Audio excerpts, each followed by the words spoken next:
Hello everybody, my name is Scatter.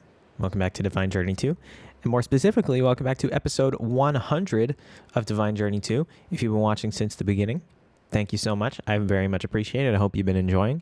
If not, then you're crazy for jumping in the middle of a series like this, but I guess it's not really too hard to follow what's going on if you jump in the middle, but thank you regardless. I hope you're enjoying it as well.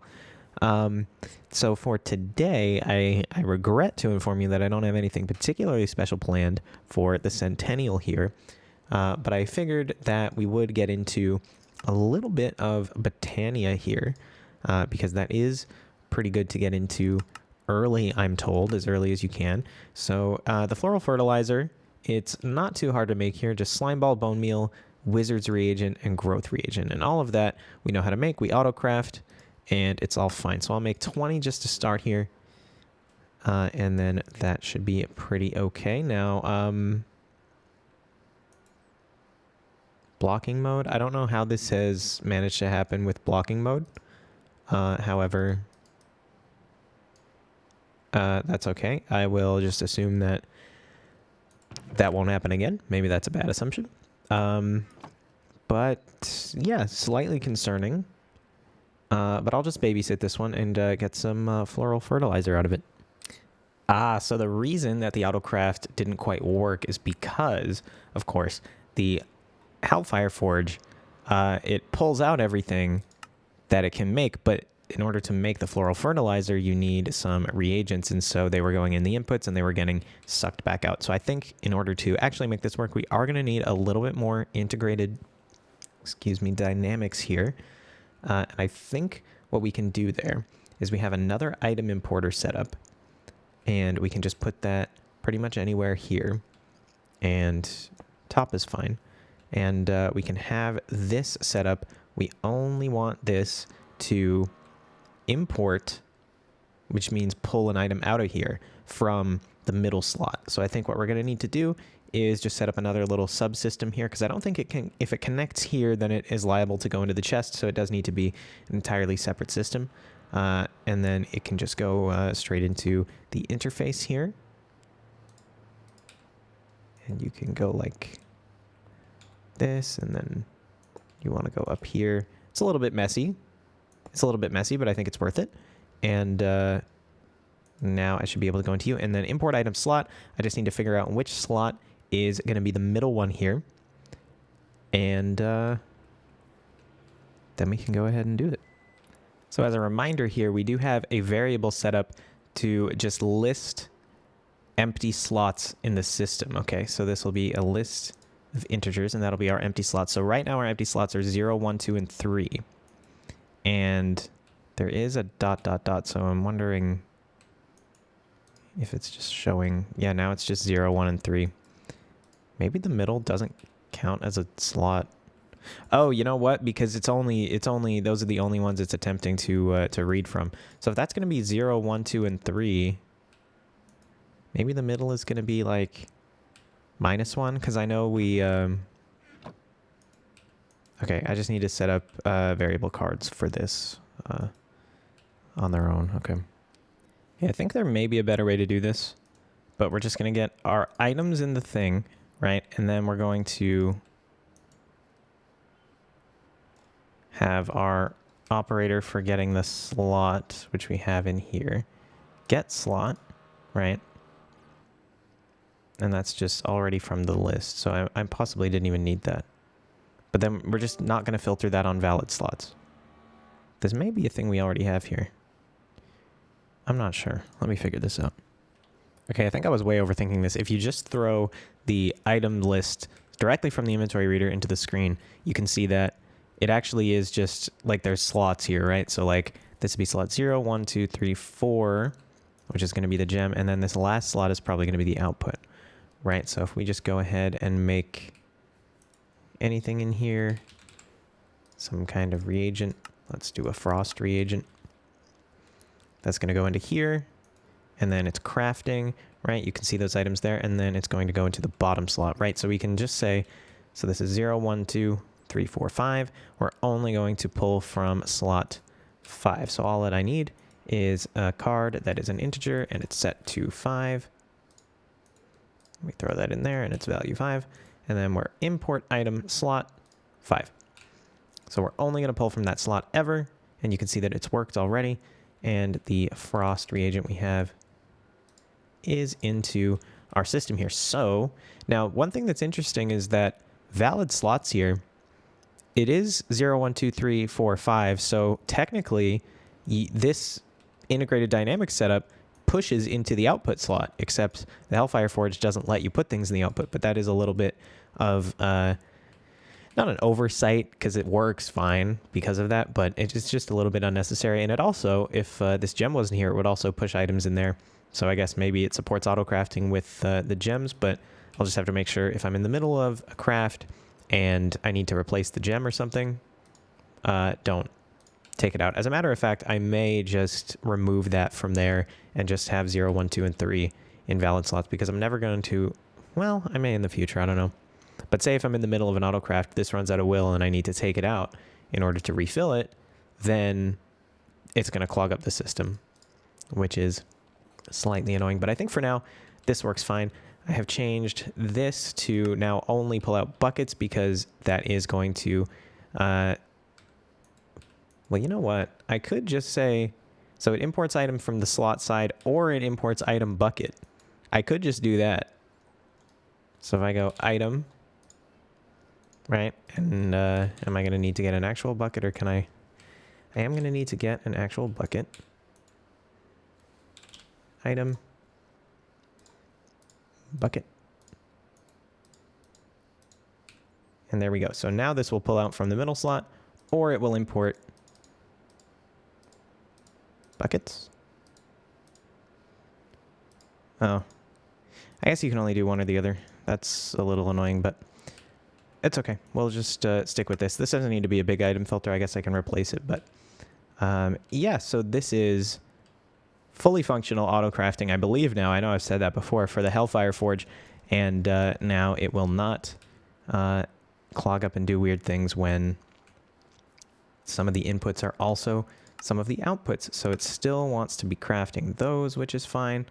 I guess this is completely empty now, so we can put in that, and then so we need wizards and a growth, and these are in the system because they got pulled out when they shouldn't have been.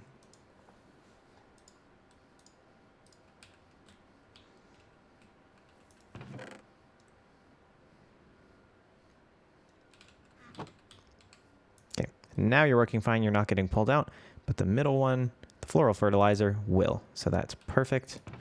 And then the auto crafting, as far as it's concerned, is totally finished now, so I will just throw the rest of this in on my own, and I think I need to go get some more things to replace it. But yeah, so the cool thing about the integrated dynamics system is that you can just throw something in a screen and you can keep an eye on it, and it'll still be seen by the rest of the machine, right? So if I take this out, there's an error now because this doesn't know what the items are, but if I put it in the screen, the system still has access to it, which I think is pretty cool. Okay, so I'll just finish up these crafts here. Well, you know what? No, I won't. That's a little bit... I don't want to do that manually. I'll just cancel this, and if I need more Floral Fertilizer, I can go ahead and make it. But we do have some here. Just throw all this stuff in here that I don't really need right now. And there is the Floral Fertilizer, so we can get maple or eucalyptus. I think they're both kind of useless to me right now, because I do have some, and I can just keep doing that. So we actually, I don't know why I thought I could actually get into Botania with just the Floral Fertilizer. But I do need to finish out this this chapter here first, which is fine. I was probably going to do that today anyway. I just thought maybe we could get started with the floral fertilizing first. But there's no reason why we really can't, right? So the way this works, you just fertilize some grass with it, and you get some Botania flowers. And Botania flowers are cool. You can turn them into petals, and then you can plant the petals, and you can bone meal it, and they become tall, and it's pretty cool. And then they come in all the different Minecraft colors, and you can get a little bag that holds them all, which is nice. But yeah, you can make dye out of them as well. So I think if there's any like obscure dyes that we've had trouble getting, maybe black I guess I don't have a squid farm, so maybe we could do for that. But yeah, for now, this is just something we're going to put away and wait to get into once we have Botania sort of we're properly into it. So there are a couple hindrances on our way to finish out chapter 15. Okay, first of all, it's the blood altar. We really need to automate this blood production. The problem is we can't. I don't think we can until chapter 17. So for now, I'm just making exactly what I need. I've made 10 imbued slates with which I'm going to be able to make 5 cracked runic plates. And then with that, we can make the Botania Petal Apothecary. But for that, we need to make ender crafting, and this is a whole bunch of stuff. But to make the cracked runic plates, or not the cracked ones, but I think the, legit ones. Yeah, so you upgrade the cracked one into the clean one, and that takes 200,000 blood, which is an insane amount. So we do need to ramp up our blood automation here. The arboreal extractors are not going to cut it for too much longer. We don't even have 500,000 in here, let alone the 1 million that we would need in order to move on and properly start Botania. So what we need to do here is make some of this dull dust and bloody dust, and then you can see here bloodimation, this pedestal thing. This is how you're actually meant to automate, a solid amount of blood for the blood infuser here. So I went ahead and made some patterns for some of the stuff we're going to need to make this dust, right? So one of these is a water fluid transposer, right? So we're filling with water light gray concrete powder. Okay. And then we are crafting. No. We're creating the concrete with the concrete powder. So this is the pattern that needs to go in there. And then we have to be crafting we need to craft some light gray concrete dye, or just light gray dye, excuse me, and light gray concrete powder. So that's just this dye, sand, and gravel. My main concern with this is going to be the ink sacs for the dye, but I think we should be fine on it. So let's try and go ahead and make some dull dust right now. We need 4, and it looks like we do have enough ink sacs in the system there. We do only need 1, which is nice. And this auto crafting should not take too long. I'm going to go make sure that the Hellfire Forge is still working out pretty well. And it looks like it is. I think sometime soon we're going to need to fill up the Tartaric gem again, depending on what we want to make. But yeah, it does look like it's going. And then we can just at a glance here see what's going on in the machine, which is kind of nice too. Honestly, like having that in like every autocraft, which I'm obviously not going to set up because that would be too crazy. But like the display panel is a very cool addition to integrated dynamics, I think, because it does just let you kind of see what's going on.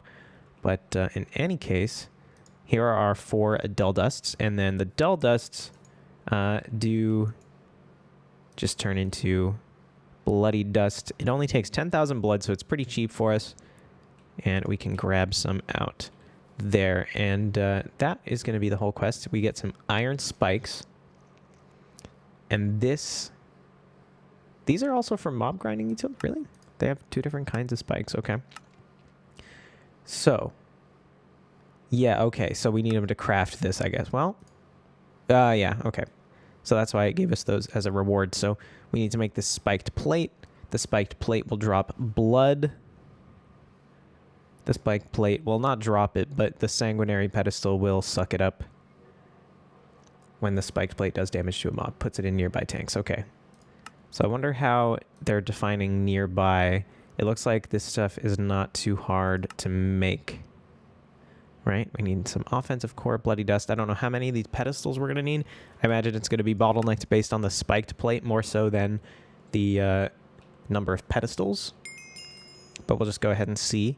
And I think, well, we're going to have to set up a little mob farm. I guess I can just put it underground here. And I'll play around with some setups and see what works out. But let's go ahead and do it. These spikes aren't too bad, just these spikes we got from the reward, which themselves are not too bad to make. And then 3 dark gems, which we have 26,000 dark ore. It's not really a concern whatsoever. We just need 3 of those, and then some of this other stuff, of course, none of which actually have. Dark block, that's fine. And then 2 mob grinding ingots. Go ahead and make 10. I think they're used for some different stuff here.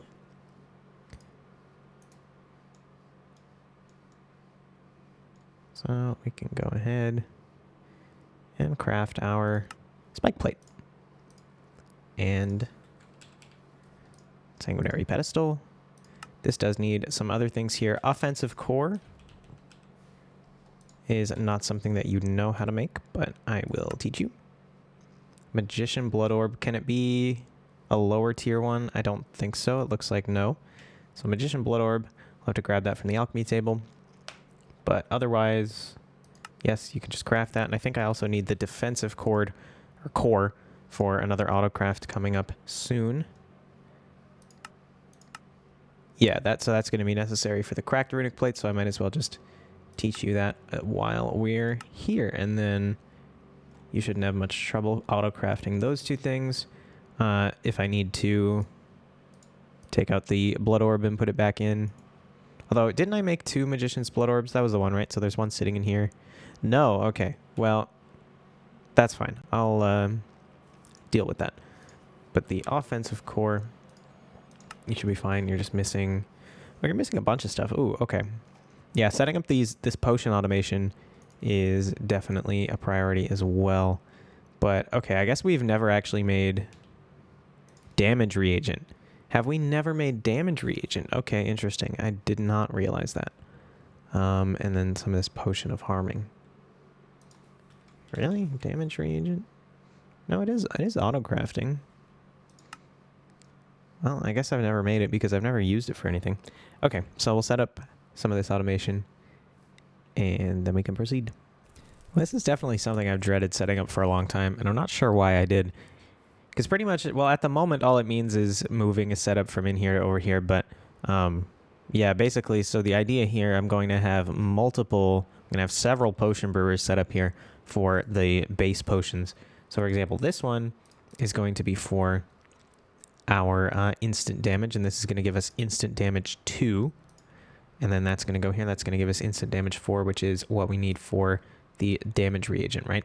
So then now the reason I'm not automating it right now is because I'm a little bit low on channels, so I need to replace some of this with P2Ps, which is going to be not too difficult, I think, but it is something that, I need to do, and I just don't have it done, so it's a little bit easier right now just to do it the way it is. So we can go here. So potion, instant damage 2, make sure it's the correct thing, going into our advanced item filter, and well, I can't put it in the output.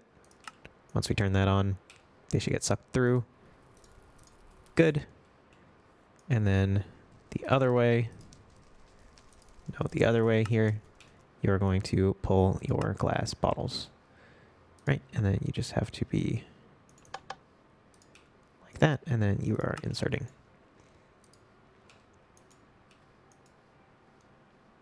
This should be good, right?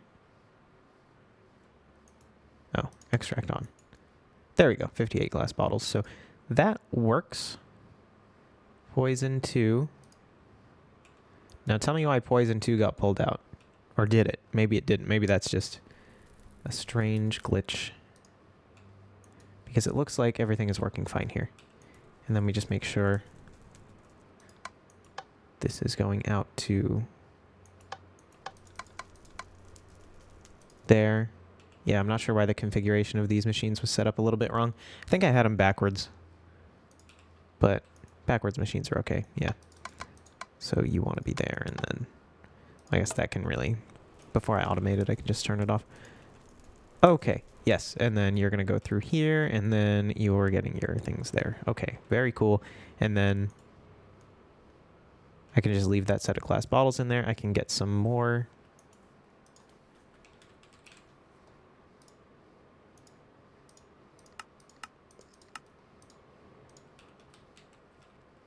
And throw them in here to get the potions out. And for now, I'll just bulk craft a few.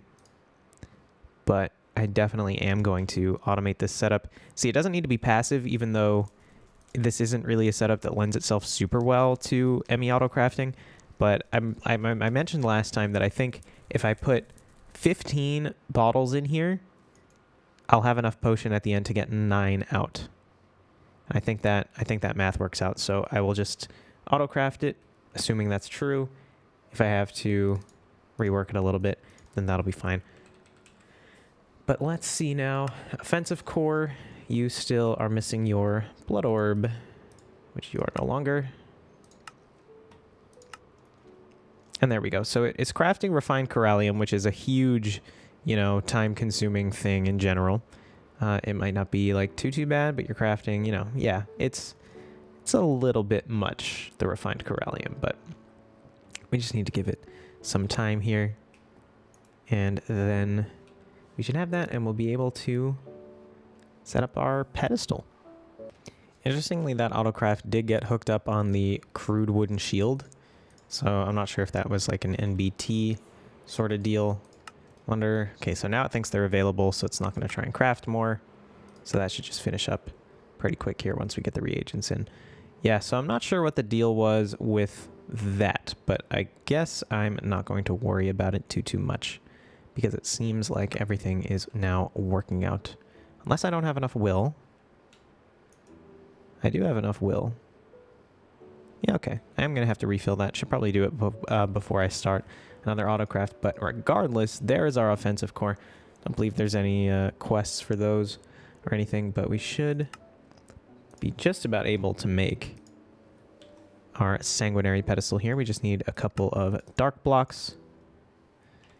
And we need one of these dark tanks, which is just some dark steel, dark gems, and black stained glass, which is another thing that I don't have any of, but it's definitely not too hard to come by. Make a little bit of it there. Half a stack, sure. Oh, wait. Yes. Dark tank. Sanguinary. Okay. MBT thing, I assume. Dark. Oh, we already had one in the system. Wait, does that need to have stuff in it? Wait, this one holds 128 buckets. This one only holds 16,000. How do these work? Placing crafting grid with other tanks to increase capacity. Oh. Damn, so if this one needs 128, then I guess that means we need... So how many? 9, 10? 8. 8 16,000 ones, so 8 more of these. I realized during that I said 8 more, when really what I should have said is just 8 in general. So yeah, 32,000. Can you do more than one at a time? No. That's very annoying, but at least the crafting terminal will be kind of smart about it and replace them. But there's our 128,000 millibucket tank.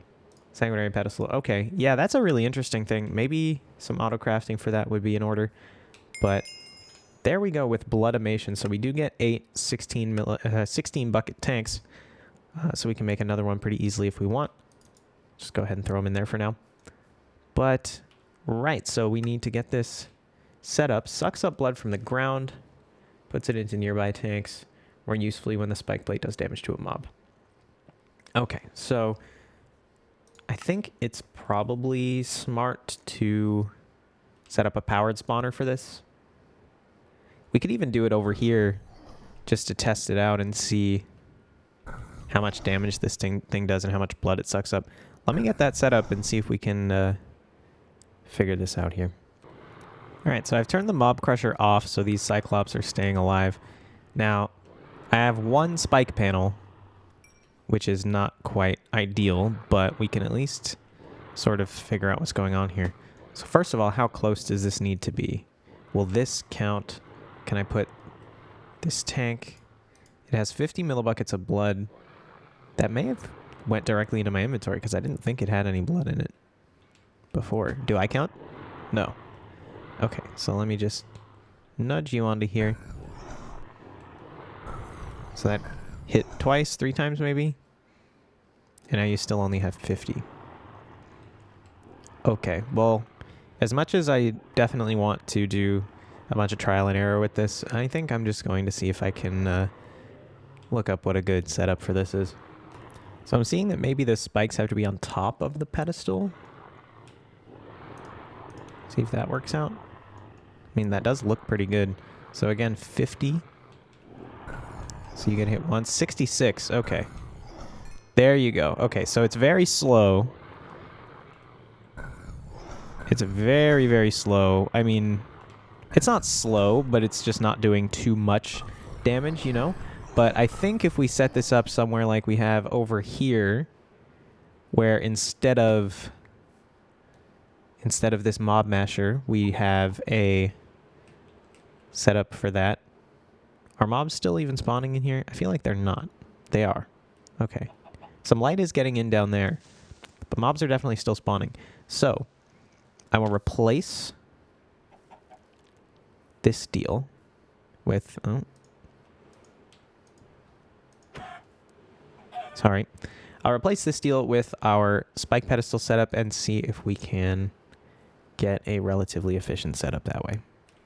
Okay, so I turned off the mob slaughter factory, and because I turned it off, I removed the pipe or the flux duct that was going to it, which means it once again, well, I was going to say it's pitch black in there, but it looks like it has lighted up just a little bit, which I think should be okay. Mobs are still spawning, the fan is still going, and you're still conveying down to the spikes, which means whenever a mob lands here, we are getting some blood, right? So we can see that build up there a little bit. That is significantly faster, of course, than our arboreal extractor setup. It's still not fantastic, I would say. However, it at least is better. So I'm going to pipe this over to here, and we can let this fill up a little bit.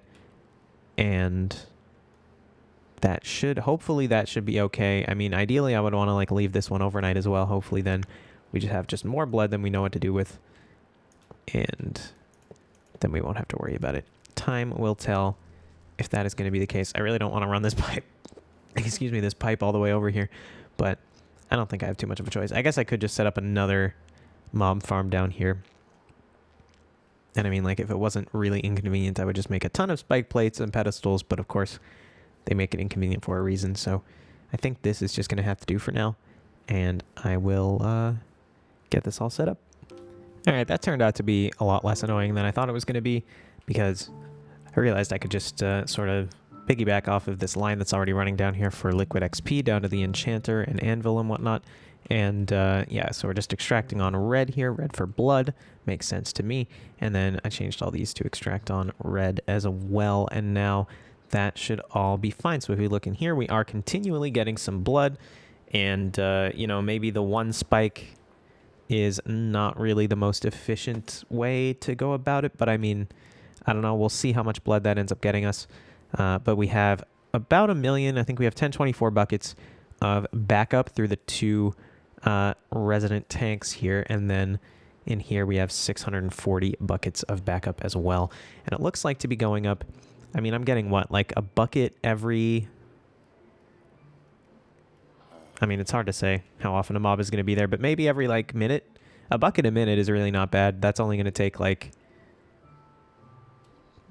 You know what? I realized it's going to take like almost 10 hours to get the 500,000 more that we need. But I mean, that's not the end of the world, right? It's really not bad. And then maybe this is going to speed up as well. I do kind of wish there was a way to like make these items or these enemies spawn faster. And why are these spiders not being pushed? It's like all these mobs are not quite going where they should go, but maybe maybe a better mob farm is really my problem here, really what I need. But it looks like it's acting, you know, it's going pretty well. If it's based on damage done, then multiple mobs on there is good. If it's based on hits, then maybe it's not going to be, but I don't know. I think it should be fine. But in any case, I will just let this build up a little bit, and then when we come back, then we should be able to sort of move on with the rest of this, because, you know, there's a lot of things that we need here. 20,000 blood for the Strength 3 Bowl of Promises. You know, we're going to have to move on to some of this other stuff here. We need a box of Eternal Closure, and that takes a magical cord. It takes another Promise Acceptor, and that takes 160,000 blood. You know, there's a lot. There's a lot here. So it's a bit much. But, you know, I think it's fine. I think it's going to be just fine. But, yeah, now that we have the blood automation set up here, I think it's a good spot to leave it off. So for now, if you've made it this far, thank you very much for watching. And I hope to see you on the next one. Happy 100, and bye.